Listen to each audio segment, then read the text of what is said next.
ဒီမနက်ကပနားမားကို2ဂိုးပြတ်နဲ့အနိုင်ရခဲ့တဲ့ပွဲမှာဟာရီကိန်းဟာဂိုးသွင်းယူနိုင်ခဲ့တာကြောင့်ကယ်ရီလိုင်နီဂါရဲ့စံချိန်ကိုကျော်ဖြတ်ပြီးအင်္ဂလန်အသင်းသမိုင်းတစ်လျှောက်ကမ္ဘာဖလားမှာဂိုးများဆုံးသွင်းတဲ့ကစားသမားဖြစ်လာခဲ့ပါတယ်။ဒုတိယပိုင်းမှာဂျိုးဘယ်လင်ဂန်ရဲ့ဖြတ်တင်ဘောကိုသုံးသက်ပြီးခေါင်းတိုက်သွင်းယူခဲ့တဲ့အင်္ဂလန်အသင်းခေါင်းဆောင်ရဲ့ဂိုးဟာအသင်းအတွက်ဦးဆောင်ဂိုးကို2ဂိုးပြတ်ဖြစ်စေခဲ့တာပါ။ဒီဂိုးကြောင့်ကိန်းရဲ့ကမ္ဘာဖလားသွင်းဂိုးစုပေါင်းဟာ10ဂိုးအထိရှိလာခဲ့ပြီးလိုင်နီဂါရဲ့10ဂိုးစံချိန်ကိုကျော်ဖြတ်နိုင်ခဲ့တာဖြစ်ပါတယ်။တကယ်ကိုဂုဏ်ယူစရာကောင်းတဲ့အခိုက်အတန့်ပါပဲလို့ကိန်းကပြောပါတယ်။ဒီပြိုင်ပွဲမစခင်ကတည်းကကျွန်တော်ပြောခဲ့ဦးပါတယ်ကမ္ဘာဖလားဆိုတာ professional ဘောလုံးသမားတယောက်အတွက်အကြီးမားဆုံးပြိုင်ပွဲကြီးပါ။ဒါကြောင့်10ဂိုးအထိသွင်းနိုင်ခဲ့တာဟာတကယ်ကိုဂုဏ်ယူစရာကောင်းတဲ့ခံစားချက်မျိုးပေးပါတယ်။ဒီလိုခံစားချက်မျိုးကိုစကားလုံးနဲ့ဖော်ပြဖို့တောင်ခက်ပါတယ်။အခုအချိန်မှာတော့အသင်းနဲ့အတူပျော်ရွှင်မှုကိုခံစားခြင်းပြီးဇယားထိပ်မှာရက်တည်နေနိုင်တာကိုပဲကျေနပ်နေခြင်းပါတယ်။ဒီလိုချိန်တွေကိုကျွန်တော်ဘယ်တော့မှအလွယ်တကူမမှတ်ယူပါဘူး။ဒါဟာဖြတ်ကျော်နိုင်ခဲ့တဲ့နောက်ထပ်မှတ်တိုင်ကောင်းတစ်ခုဖြစ်ပြီးဒီပြိုင်ပွဲမှာဒါဟာနောက်ဆုံးမှတ်တိုင်မဟုတ်သေးဘူးလေမျှော်လင့်ပါတယ်။လို့ထပ်ပြောပါတယ်။1986မက္ကစီကိုကမ္ဘာဖလားမှာ6ဂိုး၄နှစ်အကြာအီတလီကမ္ဘာဖလားမှာ4ဂိုးသွင်းယူခဲ့တဲ့လိုင်နီဂါကတော့ကိန်းဟာ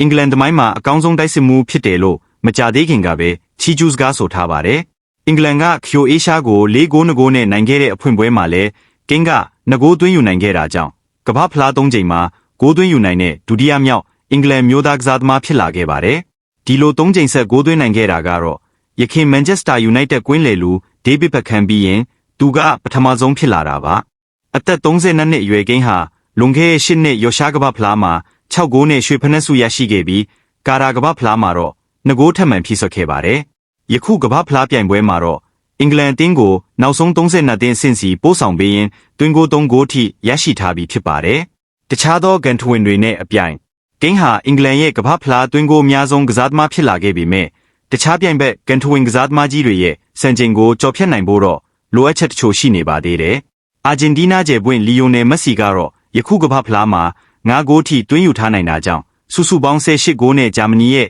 မီရိုဆလက်ကလော့စံချိန်တင်ထားတဲ့6ဂိုးကိုကျော်ဖြတ်ပြီးကမ္ဘာဖလားသမိုင်းတစ်လျှောက်ဂိုးများဆုံးသွင်းသူဖြစ်မှတ်တမ်းအသစ်ရေးထိုးထားပါတယ်။ဟာရီကိန်းဟာမက်ဆီထက်6နှစ်ခွဲခန့်ပွားငယ်တာကြောင့်ကစားသမား2ဦးစလုံးဟာယခုကမ္ဘာဖလားမှာသူတို့ရဲ့သွင်းဂိုးတွေကိုထပ်မံတိုးမြင့်နိုင်ဖို့ရည်မှန်းထားကြပါတယ်။ဘိုင်ယန်မြူးနစ်တိုက်စစ်မှုဖြစ်သူကိန်းဟာပေါ်တူဂီရဲ့စီယော်နယ်တို့10ဂိုးထက်ကမ္ဘာဖလားသွင်းဂိုးပိုများနေပြီဖြစ်တယ်လို့5ဂိုးသွင်းထားတဲ့ဗျာဇီးကန်ထဝင်ယော်နယ်တို့ရဲ့နောက်4ဂိုးกว่าမှာရှိနေပါတယ်။ဒါအပြင်သူဟာဒီပြိုင်ပွဲအတွင်းမှာတင်ဗျာဇီးကန်ထဝင်ကြီးပီလီရဲ့12ဂိုးစံချိန်ကိုကျော်ဖြတ်သွားနိုင်ဖို့အခွင့်အရေးအများကြီးရှိနေပါတယ်။ပီလီဟာကမ္ဘာဖလားကို3ချိန်တိုင်စုခူးနိုင်ခဲ့တဲ့တဦးတည်းသောကစားသမားဖြစ်ပြီးကမ္ဘာဖလား4ချိန်စလုံးမှာဂိုးသွင်းယူနိုင်ခဲ့သူပါ။ပီလီရဲ့12ဂိုးဆိုတာကမ္ဘာဖလားပွဲစဉ်6ပွဲအတွင်းသွင်းယူခဲ့တာဖြစ်ပြီးဒါဟာကိန်းလက်ရှိကစားထားတဲ့ပွဲရည်အတွက်နဲ့အတူတူပဲဖြစ်ပါတယ်။ဒါပေမဲ့ပီလီကကမ္ဘာဖလားမှာ105မိနစ်အတွင်းတဂိုးနှုန်းသွင်းယူနိုင်ခဲ့ပြီးကိန်းကတော့113မိနစ်မှာတဂိုးနှုန်းသွင်းယူထားနိုင်တာကြောင့်ဂိုးသွင်းနှုန်းပိုင်းမှာတော့ပီလီကအနည်းငယ်ပိုမိုသာလုံနေစေဖြစ်ပါတယ်။ကဲဟာရီကိန်းပရိသတ်တွေရှိလားရှိရင်ကောမန့်မရေးပေးဖို့ဖိတ်ခေါ်ပါရစေ။